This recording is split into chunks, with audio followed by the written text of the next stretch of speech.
Hello there, I am Mr. Abolitionist, and today I'm going to talk about how the unborn are human.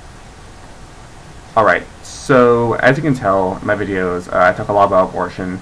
If you read my channel description, I say that the reason I'm here, the reason I'm doing this is to defend the pro-life view.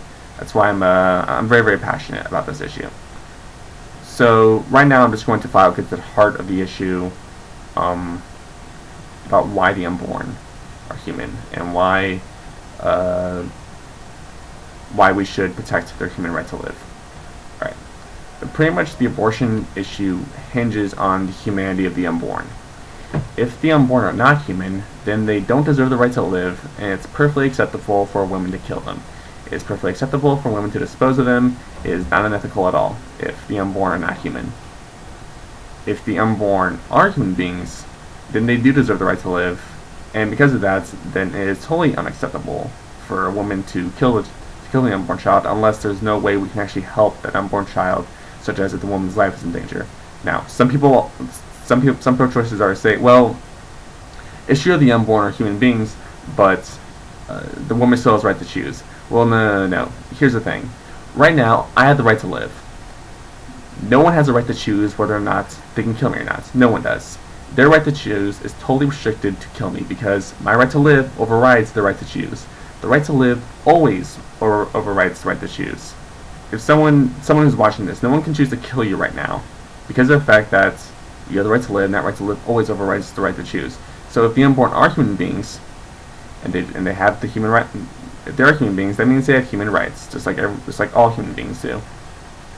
And so their right to live would override the woman's right to choose. Alright? This is an ethical principle. Alright? So here's why the unborn are human beings. According to the law of biogenesis, life can only come from pre-existing life, and creatures can only reproduce after their own kind, which makes sense. Dogs produce dogs, cats produce cats, and humans can only produce other human beings. I mean, it is scientifically impossible for us to produce another human being. It's like saying 2 + 2 = 5. It doesn't work. Human plus human equals another human being. That's just the way. That is a scientific principle that we've seen really all throughout our history. We have never reproduced anything else, and it is scientifically impossible for us to reproduce anything else besides our own kind, because what we reproduce is our own children. They are our offspring.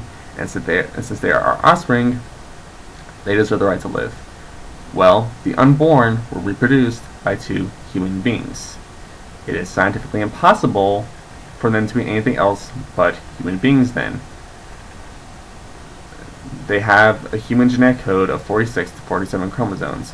It is totally impossible for them to be anything else besides human beings. Now, some people will still say, well, it's true, they're reproduced by 2 human beings, but in the beginning of conception, they'll say that, well, it's just a small little cell. Can you really say it's a human?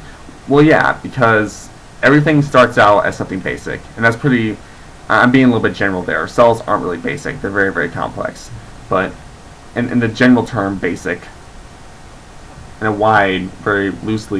loose term, basic, everything in nature starts out as something basic and then builds its way up. The reason it's a cell is because it's not as developed yet. He or she is not as developed yet as we are.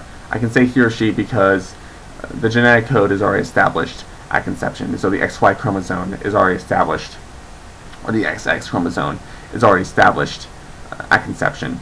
So the reason it's a cell is because he or she is at a basic form of life, and eventually they grow really, really fast. In fact, the child actually has a beating heart before the woman even knows she's pregnant. Alright, so abortions are not even at that stage when they're cells. They are at the stage when the child is somewhat formed. When they're small, but they have arms, they have legs, they have heads, they have everything. And if you get a chance, please watch the film The Silent Scream. That's on YouTube. I'm going to post a link to it on the sidebar, so go ahead and check it out. That shows an actual abortion via ultrasound of an early term pregnancy. It's very, very gruesome, and that's another reason why people are pro-life. They see the pictures, and if you see a picture of the Holocaust, you see a picture of slavery, you don't really need a lot of big scientific debates to convince you that's wrong. going back to the cell though, because of the fact that we all have a basic beginning, and so of course it would make sense for human beginnings to start as a cell, and so they are human beings at that point, and they do deserve human rights at that point. All right. So going back to my point, you're not going to have a duck or a bird or some non-human being for a child. You're going to have your own offspring. That's just the way nature works. And because they're our own children, because they inherit their humanity from us, they deserve the same human right to live that we get as us. And so because they have the human right to live, no one deserves the right to choose to kill them. Not men, not women, not the government, not the church. No one deserves the human right to live them. They deserve the human right to live, period. Thank you.